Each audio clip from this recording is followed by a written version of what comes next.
चली हो गई पार्वती। कहा? वो कहने लगी महाराज वृंदावन जा रही हूँ। क्यों? कृष्ण की लीला हो रही है, मैं महाराज देखने जा रही हूँ। तो भोले बाबा बोले पार्वती अकेली अकेली जा रही है, हमें क्यों नहीं ले जा रही? हमें भी लिए चलो, हम भी महाराज देखा है। तो उत्तर दिया प्रभु माँ औरतें ही औरतें जाती, पुरुषों का कोई काम नहीं। तो भोले बाबा ने जवाब दिया पार्वती वहां औरतें जाती है, हाँ औरतों को कोई नहीं रोकता। हाँ तो तुम्हारे पास तुम्हारी कोई साड़ी रखी है क्या? मतलब ये है। बोले तो बोले बाबा से एक दिन क्यों बोला प्यारी हम भी जनाने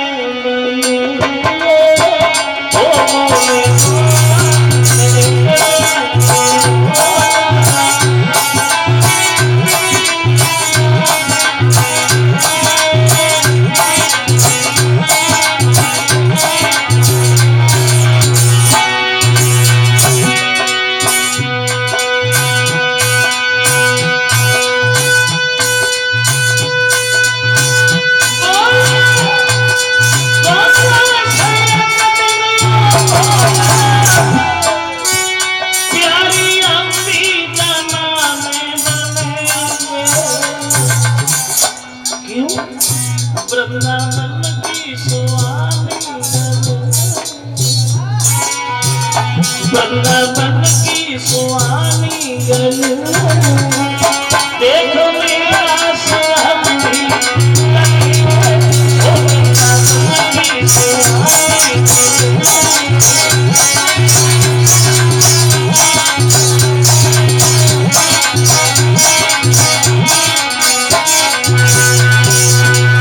पार्वती बोली जनाने बनोगे, साड़ी पहनोगे तो तुम छुपोगे कैसे? ना तो तुम पे औरतें जैसी चाल आए, ना औरतें जैसी बातें आए। जो 1.5 हाथ की डाली लटक रही इसे कहाँ ले जाओगे शंकर जी? गोपियां देखते देखते पहचान लेंगे। ज्यादा करोगे तो मैं भी नहीं जाऊंगी। शंकर जी बोले तुमसे किसने कहा तुम जाओ? तुम बैठो।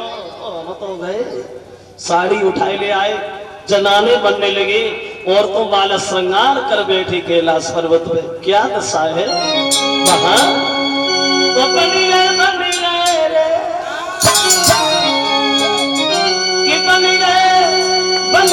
रे सुंदर ब्रज की नारी, वो सजावे बोले पार।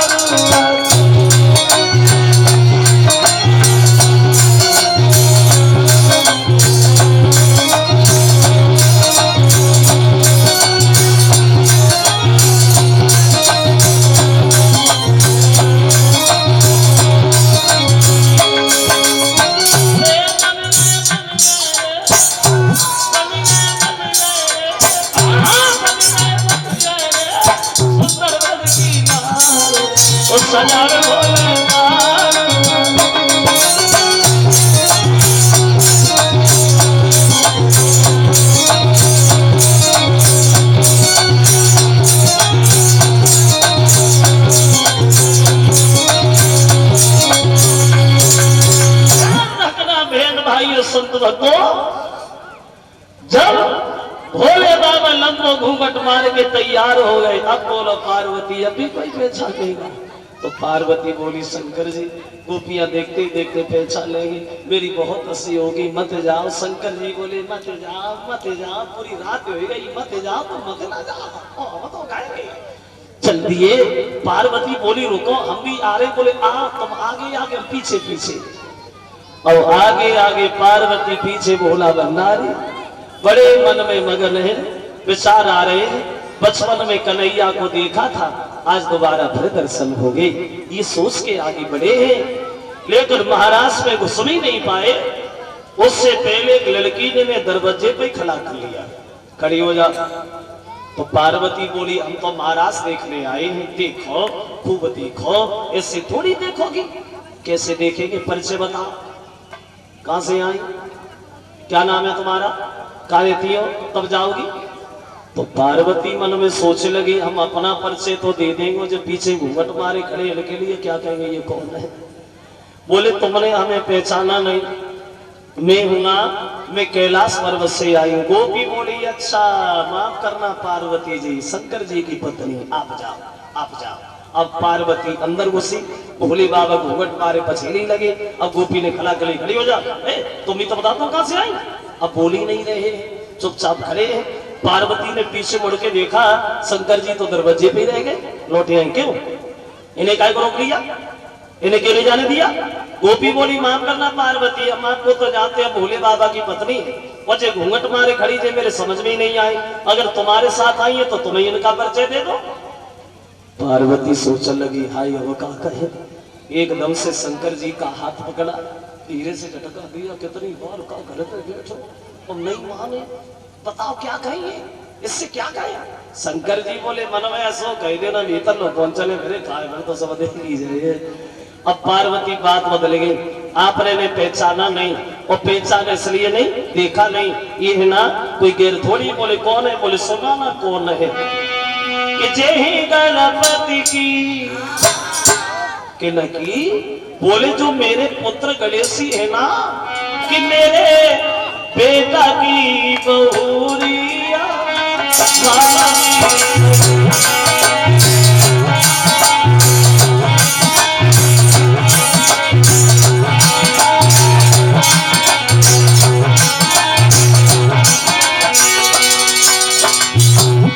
ये हमारे पुत्र गणेशी की पत्नी है। अब यहाँ वो तो चली जाए, रुको रुको रुको। पार्वती लगता है प्याव खूब दे के बाहर करू है, बहु अपन से लंबी धूनी। बोले और कम बाहर की धूनी है।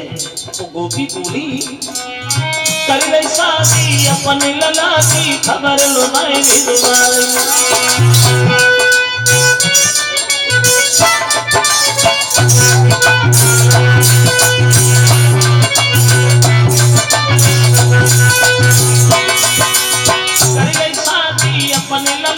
खबर लुटाई बिटुआई।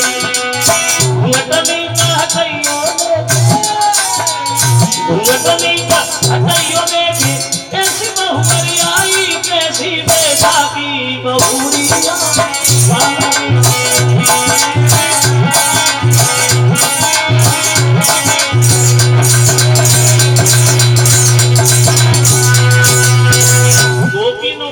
पार्वती चलो शादी में नहीं बुलाया कोई बात नहीं, अब यहाँ आई गई हो, मैं घूंघट ऊपर कुछ ना, हम भी देखे कैसी गणेशी की पत्नी है। पार्वती सोचने लगी है अब का कहे। फिर बात बदल गई, यहाँ आगे इसलिए देख रहे हो तो यहाँ नहीं देख रहे हो तो नहीं भैया ना। और शंकर जी का हाथ पकड़ा, जल्दी जल्दी अंदर घुस गई। अब पार्वती तो महाराज देखने लगे, भोले बाबा घूंघट मारे बैठे, महाराज देख नहीं पा रहे। घूंघट नीचे से ऊपर को चकाते से पार्वती झटका देती, पीछे नौकरी मुझे नहीं तो पता।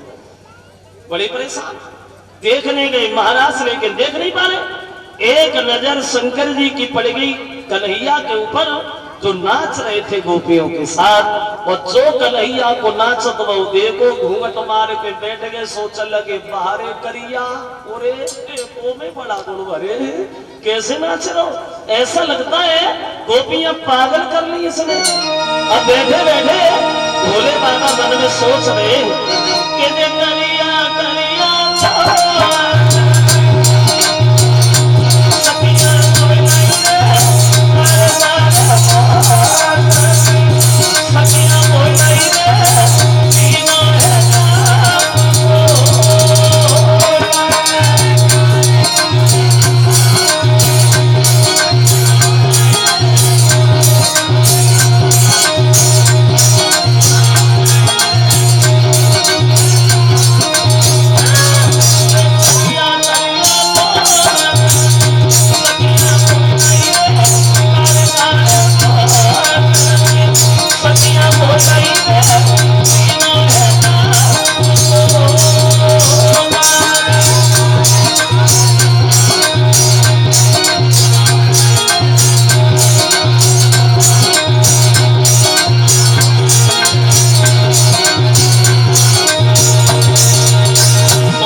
को अब सुंदर छटा निहार सोई डमरूली नो हाथ में वसारी धरी उतारे वो कूद पड़े महारास में दिल पार्वती हैरान वो नाचे गोपिन संग में विगोपेश्वर भगवान। तसल्ली नहीं आई, साड़ी उतारी दूर फेंक दी, डमरू लिया गोपियों के बीच कूद पड़े, नाचना शुरू हो गए। तब पहचान भई कि शंकर जी आए, लेकिन जनाने बन के आए, तब इनका नाम पड़ा है गोपेश्वर। अब क्या होगा? लड़कियां घमंड कर बैठी, मन में विचार करती, अब तो कन्हैया हमारे बंधन में है। हमने कहा महाराज करो तो किया, अब कहेंगे बर्तन साफ करो तो करेंगे, ये कहां आएंगे? तो उन गोपियों के घमंड को दूर करने के लिए थोड़ी देर के लिए भगवान अंतर्ध्यान हो गए। वहां चारों तरफ अंधकार ही अंधकार छा गया, प्रकाश जो था वो नष्ट हो गया। तो गोपियां क्षमा याचना करती, प्रभु भूल हो गई, अब दोबारा जीवन में ऐसी भूल नहीं करेंगे। अब उस महाराज का काम संपन्न करते हैं, और महाराज का काम संपन्न करने के बाद चल दिए भोले बाबा। वो तो पार्वती को संग में गए त्रिपुरारी, वो तो गोपिन के संग में गए नंदरारी।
महाराज का काम संपन्न किया है। वहां भोले बाबा चले गए पर्वत पे, कन्हैया लौटे आए वृंदावन।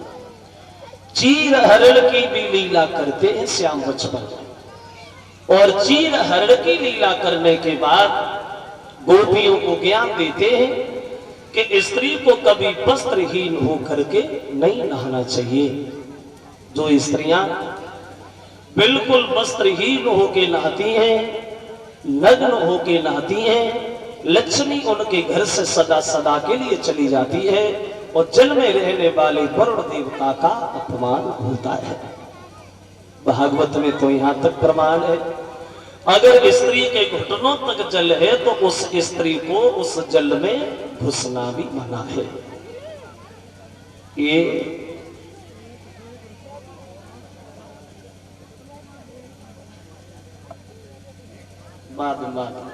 ये 101 रुपया हमें भेंट कर रहे हैं हमारे श्रीमान भोजराज सिंह जी, जो शंकरपुर के रहने वाले हैं, उनकी तरफ से।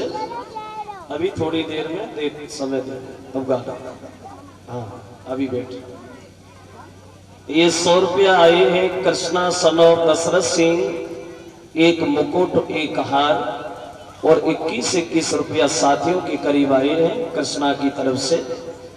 और 501 रुपया भिजवारे श्रीमान शेर सिंह यादव, ये सैयापुर के रहने वाले हैं, घनश्याम के साले साहब, उनकी तरफ से। 200 रुपया हमारे पास, 100 रुपया सभी साथियों को भेंट किए हैं श्रीमान चंद्रभान सिंह फौजी, उनकी तरफ से 200 रुपया हमारे पास, 100 रुपया सभी साथियों के करीब आए हैं। और 100 रुपया भिजवा रहे पीस यादव पुत्र श्री लोकेश यादव, उनकी तरफ से। तो इधर भगवान अपनी लीलाओं में लगे हैं, और उधर कंस बड़ा दुखी है। तो देवर्षि नारद कंस से जाके मिले,